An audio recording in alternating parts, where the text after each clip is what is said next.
ہمارے جو یہ امام نسائی ہے نا، نسائی شریف جن کے سیاستہ، تو مسلمان مجاہدین جب ان کے گاؤں پہنچے نا تو وہاں سارے مرد بھاگ گئے تھے، ایک مرد بھی نہیں رہا، عورتیں ہی عورتیں تھیں۔ جب مسلمان مجاہدین کو پتہ چلا کہ یہاں تو عورتیں ہی عورتیں ہیں تو انہوں نے یہ نہیں کہا یہ تو غیروں کی عورتیں ہیں، لوٹ مار کرو، قتل و غارت کرو۔ انہوں نے کہا کہ نہیں، عورتوں سے ہمیں لڑنے کی کوئی ضرورت نہیں ہے۔ وہ اس گاؤں کو چھوڑ کر واپس آ گئے، کہا کہ یہاں تو عورتیں ہی عورتیں ہیں اور تم کیا کر رہے ہو۔ یہ ہے مسلمانوں کا کردار۔ اور جب حاتم طائی کی بیٹی ننگے سر حضور کے سامنے آئی تو پھر رسول اللہ نے ان سے قید ہو کر آئی اور فرمایا کیا چاہتی ہو؟ کہا جی میں نے آپ یہاں نہیں رہنا، مجھے میرے بھائی عدی بن حاتم شام دوڑ گیا ہے، آپ مجھے سواری دیں اور راستے کا خرچہ دیں، زیادہ راہ دیں تو مجھے آپ آزاد کر دیں۔ حضور نے فرمایا یہ بھائی ان کو سواری بھی دے دو، ان کو کپڑے بھی دے دو، ان کو زیادہ راہ بھی دے دو اور ان کو بحفاظت شام روانہ کر دو۔ جب وہ شام پہنچی نا، عدی بن حاتم، حاتم طائی کے بیٹا، ان کا بھائی نے کہا تھا میں نے حضور کا کلمہ نہیں پڑھنا، جو مرضی ہو جائے۔ جب وہ بہن بھائی کے پاس پہنچی تو پہنچنے کے بعد اس نے پوچھا تو کہاں سے آ رہی ہے؟ انہوں نے کہا میں تو رسول اللہ کے دربار سے آ رہی ہوں۔ انہوں نے کہا پھر کیا ہوا؟ انہوں نے کہا میں تو قید ہو گئی تھی۔ انہوں نے کہا پھر تجھے قتل نہیں؟ انہوں نے کہا قتل کی بات کرتا ہے تو قتل کی بات ہے۔ انہوں نے کہا تو نے کیسا ان کو پایا؟ انہوں نے کہا بھائی جان ایتھے سمجھ آنے والی گل نہیں۔ انہوں نے کہا میں تے نہیں مننا۔ انہوں نے کہا جلا ہویا ایک بار جا تے صحیح، تو ویکھ تے صحیح، تو آیا نہ درتے کیوں بد نصیبہ، ہزاروں رنگاں وچ رنگیندے محمد۔ بہن دے کہن ہوتے عدی بن حاتم کہندے میں تو تیز سواری رکھی ہوئی سی، میں تو نس آیا، میں حضور دا کلمہ نہیں پڑھنا۔ بہن کہن لگی ایک باری جا تے صحیح، اے دسن والی گل کوئی نہیں، ایک باری تو جا کے چہرہ انور ویکھ تے صحیح، خلق عظیم ویکھ تے صحیح، انہاں دی اخلاق تے عادات ویکھ تے صحیح جلیا۔ وہ کہندے میں اتھوں نسدا آیا، نسدیاں پھر میں جدو آیا تو مینوں پتہ چلیا حضور مسجد نبوی شریف تشریف فرماون۔ کہندے میں جدو جا کے حاضر ہویا تو حضور اٹھ کھڑے ہوئے میرے واسطے۔ انہاں مولویاں پیراں خود اخلاق کے وجہ پیش کیتے، میں تو انہوں سچی گل کر رہا۔ ارے نہ چونکہ خود نہیں اس راستے تے چلنا سی تے چونکہ ایسے تھے تو پھر چونکہ ایسے تھا تو پھر کیوں جی۔ اور جڑی عورت رو رہی سی اپنے عزیز دی قبر اتے، حضور قریب تو گزرے تو فرمایا اسبری، انہوں نہیں سی پتہ رسول اللہ فرما رہے ہیں۔ انہیں سر رکھے ہوا، غم چیز ہی ایسی ہوندی، اسے واسطے حضور نے فرمایا میرا امتی پناہ منگے، غم بندے نو تباہ کر کے رکھ دیندا۔ انہیں کہا مینوں کہنے والے اسبری، جے تینوں یہ مصیبت پہنچی ہوندی تو مینوں نہ کہندا ہے گا۔ میرے آقا نے یہ سنی گل تو حضور چل پے، اس عورت نو کوئی گل نہیں فرمائی۔ اس سے یہ بھی پتہ چلتا ہے کہ جب آدمی اگلا اس حالت میں ہو تو اس کو تبلیغ نہیں کرنی چاہیے، بس جو بات کر دی وہ کر دی، بات ختم ہو گئی۔ زبردستی کسی نے ڈھا کے منانا ہے، لبیک دا نعرہ جنوں سمجھ نہیں آیا ہن تسی انہوں ڈھا کے کی منانا ہے؟ اور میں نے یہ دسو تسی جیڑا اے نہیں کہندا حضور میں بھی لبیک کا اتنا ہی مانا ہے، حضور میں بھی حاضر، میرے بچے بھی حاضر، میرا مال بھی حاضر، میری عزت بھی حاضر اور میرے ماں باپ بھی آپ کے لیے حاضر، اس سے زیادہ لبیک کا کوئی معنی نہیں ہے۔ اور تاجدار ختم نبوت کے نعرے کا اس سے زیادہ کوئی معنی نہیں کہ ساری دنیا تہ و بالا ہو جائے لیکن حضور کی ختم نبوت پر پیرا ہر صورت میں ہوگا، بس اس سے زیادہ تاجدار ختم نبوت کا ہاں جی، اس سے زیادہ لوگ ان کو سیاسی نعرہ بنائے پھرتے ہیں، پیڑا اور تے پھکیاں اور امت اس نعرے پر کھڑی ہو گئی اور وہ نیچے اختلافات تھے امت ان کو بلا گئی، انہوں نے کہا بس بھائی لبیک۔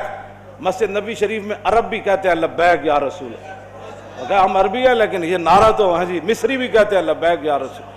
پورا عالم اسلام نہیں پوری دنیا کہہ رہی ہے اس وقت لبیک یا رسول اللہ، ہاں لبیک یا رسول اللہ۔ تو اس سے بڑا اللہ کا کیا کرم ہو سکتا ہے کہ امت اختلافات کو بھلا کر حضور کی غلامی کے لیے جمع ہو گئی۔ اور اقبال کہتا تھا، میں کہتا تھا اقبال کی یہ خواب کب پورا ہوگا کہ اقبال کہتا تھا زان کے ملت را حیات از عشق اوست اور برگ و ساز کائنات از عشق اوست۔ اقبال کہتا تھا کہ ملت کی حیات، ملت کی ترقی، ملت کا عروج اور پوری دنیا پر اسلام کے غلبے کی ایک ہی وجہ ہے کہ امت حضور سے پیار کرے، حضور سے عشق کرے۔ تو میں کہتا یہ کیسے ہوگا؟ لیکن رب ہے جو چاہے کرے۔ یہ نہیں پتا تھا کہ ممتاز قادری نے جو تختہ دار پر لبیک کہا تھا اس نعرے کی برکت سے پوری امت ایسے کھڑی ہو جائے گی۔ ہاں جی، بات اتنی ہے کہ او عورت نے حضور نال گل کی تھی کہ مجھے بہت مصیبت پہنچی ہے، اس کو تو پتہ نہیں تھا یہ رسول اللہ ہے. اور غم کتنی عجیب چیز ہے کہ وہ حضور کی آواز کو بھی نہ پہچان سکا. اللہم انی اعوذ بک من الغم والحزن، حضور کی اپنی دعائیں مبارکہ ہے کہ میرا امتی کہے میں پناہ مانگتا ہوں غم اور حزن سے. ہاں جی، یہ بڑی ڈاڈی شاید ہے. اب میں جو بات اگلی کرنے لگا ہوں، بعد میں جب صحابہ آئے تو انہوں نے کہا آپ کو پتہ ہے جنہوں نے آپ کہا تھا اصبری صبر کرو وہ کون تھے؟ کہا نہیں. انہوں نے کہا وہ تو خود رسول اللہ تھے. وہ میں نے حضور کو یہ جواب دیا ہے. وہ کہتی ہے میں پھر گئی جلدی جلدی حضور کے دربار پر. میں جو بات کرنے لگا ہوں وہ یہ ہے. وہ کہتی ہے جب میں حضور کے دروازے پر پہنچی تو میں نے کوئی وہاں چوکیدار نہیں پایا. 50 گارڈ اگے تے 50 پیچھے. اس حضرت صاحب نے سلام کون لوے گا؟ جتیاں پوان والے اور جبے پوان والے اور تے میک اپ کرنے والے اور. میں تو نہیں پڑھیا نہیں جو اس وقت حسنا چلیا. اسی واسطے تو ایک باری جڑے حضرت عدی بن حاتم آئے نا تے جدو رسول اللہ نال ملاقات ہوئی حضور اٹھ کھڑے ہوئے تے عدی بن حاتم کہندے نے میرے دل نے گواہی دیتی اللہ دے رسول. کیوں جی؟ فرماندے پھر حضور نے میرا ہاتھ پکڑیا تے حضور اپنے در اقدس کی طرف گھر دی طرف چل پے. کہندے راستے چ ایک بڈھی مائی مل گئی. عورتوں نوں ویسی گلاں نہیں مکدیاں تے مائی بھی ہوے تے پھر بڈھی بھی ہوے. کہندے انہوں نے اتنی لمبی گفتگو حضور نال کیتی تے حضور دے چہرہ انور تے بھی ناگواری دے آثار ظاہر نہیں ہوئے کہ میرے نال مہمان ہے تو بس بھی کر. ہوں کہندے نے میں کھڑ کھڑ کے تھک گیا. لیکن رسول اللہ نے ایک باری بھی اس مائی نوں نہیں فرمایا کہ مائی بس کر اور کام تھوڑے. کہندے انہوں نے اپنی پوری گفتگو مکمل کی تھی تو پھر حضور چلے نہ جدوں. کہندے دوسری باری میرے دل نے گواہی دیتی حضور اللہ دے رسول. تو کہندے جدوں رسول اللہ گھر تشریف لے آئے تو حضور دا ایک مبارک تلائی سی جہدے تے حضور آرام فرماندے سن. کہندے نے اودے وچ کھجور دی چھال بھری ہوئی سی، کھجور دے پتے بھرے ہوئے سن. اس تے او بدن مبارک سوندے سن جنہاں دے بارے حضرت انس کہندے نے میں 10 سال خدمت کی تھی. حضور نہ سلام لیا، ہزاراں واری لیا، حضور دے مبارک ہتھاں نوں بوسہ دیتا، چومیا. ما مسست خزن ولا حریرن ولا شیئن قط الین من کف رسول اللہ.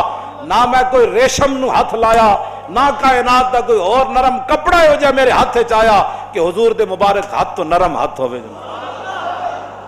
کیوں جی؟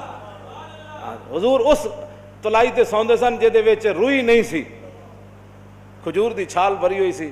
نہ انہاں کدی چھال ہوتے سونے، نہ انہاں کدی بدر جانے، نہ انہاں کدی جناب تلوار پکڑ کے خندق وچ پہرے دینے. انہاں تو کہنا یہ لبیک والے کیا کر رہے ہیں؟ اسلام تو امن کا درس دیتا ہے. میں کہا دسو نا خندق وچ کتنے بندے آئے؟ کیوں جی؟ خندق وچ کتنے بندے آئے؟ یہ دسو نا قوم لوگوں نو اذا جاءتکم جنود فارسلنا علیہم ریحا وجنودا لم تروها وکان اللہ بما تعملون بصیرا اذ جاءوکم من فوقکم ومن اسفل منکم وزاغت الابصار وبلغت القلوب الحناجر وتظنون باللہ الظنونا هنالک ابتلی المؤمنون وزلزلوا زلزالا شدیدا واذ یقول المنافقون والذین فی قلوبهم ما وعدنا اللہ ورسولہ فی قلوب مرض ما وعدنا اللہ ورسول اللہ غرورا. یہ تو منافق کا کام ہوتا ہے جب مشکل وقت او جی دیکھا گریک ٹاؤن ہو گیا اور میں کہا پھر کی ہویا. یہ تو منافق کا کام ہوتا ہے کہ جب مشکل حالات آئے تو کہ دیکھو جی جن کا وہ دیکھو جی اللہ رسول دے ساڑے نا ہاتھ میں ہاتھ کرنے دا معنی کر رہے ہیں، لفظی معنی تو نہیں نہ بنتا. اللہ رسول نے تو ان کا لفظی معنی کیا بنتا ہے کہ انہوں نے کیا اللہ رسول کی طرف نسبت کر دی کہ ہمیں تو دھوکے سے دو چار کر دیا گیا. ہاں جی ہمارے ساتھ یہ دیکھو کیا بن گیا کہ جناب ہمیں تو وہ کہتے تھے ہمیں تو پیشاب کرنے کا جو خوف ہے کہ پیشاب کرنے جائیں گے بندہ مار دے گا. تو کیسر و کسرا کب فتح ہوں گے؟ یہاں مدینے میں تو پیشاب کرنے کی سہولت نہیں رہی. 25,000 کا لشکر. منافق کا کام ہی یہ ہوتا ہے کہ وہ جب صحابہ ادھر جو ہے وہ کیا کارنامے سر انجام، اور منافق ان کا بھی رب نے قرآن میں بیان فرمایا کہ منافق کہنے لگے کہ ما وعدنا اللہ ورسولہ وَإِذْ قَالَتْ طَائِفَةٌ مِّنْهُمْ يَا أَهْلَ يَثْرِبَ لَا مُقَامَ لَكُمْ فَارْجِعُوا وَيَسْتَأْذِنُ فَرِيقٌ مِّنْهُمُ النَّبِيَّ يَقُولُونَ إِنَّ بُيُوتَنَا عَوْرَةٌ وَمَا هِيَ بِعَوْرَةٍ إِن يُرِيدُونَ إِلَّا فِرَارًا. کیوں جی یہ منظر بیان نہیں کیوں نہ چلو چلیے توبہ کرو. تھے حال ہی کوئی نہیں 25,000 کا لشکر آ گیا. آج تے بچی کسی دی نہیں ہونی. کہنے لگے حضور گھر لگے پیچھے گھر میں بندہ کوئی نہیں کی بڑھے گا. اللہ نے فرمایا میرے حبیب گھر تے کاشانہ اقدس جدو آپ گھروں چل کے آ گئے تے آپ دا پیچھے گھر کوئی نہیں, صدیق اکبر دا گھر کوئی نہیں, فاروق اعظم دا گھر کوئی نہیں, عثمان غنی دا گھر کوئی نہیں, حیدر کرار دا گھر کوئی نہیں, انہاں دے گھر وکھرے آ گئے. میرے حبیب گھر لگے ہون دا مسئلہ نہیں, یریدون الا فرارا, اے تے چھا میدان چھڑ کے نسن لگے. او جی ہمارا لبیک سے تعلق نہیں ہے, مشکل ٹائم جو آ گیا, ہاں جی مشکل ٹائم, ہمارا لبیک سے تعلق نہیں, یہی تو بات ہے. لیکن قرآن, اقبال کہتا اگر درس قرآن ہم نے بلایا ہوتا, یہ زمانہ نہ زمانے نے دکھایا ہوتا.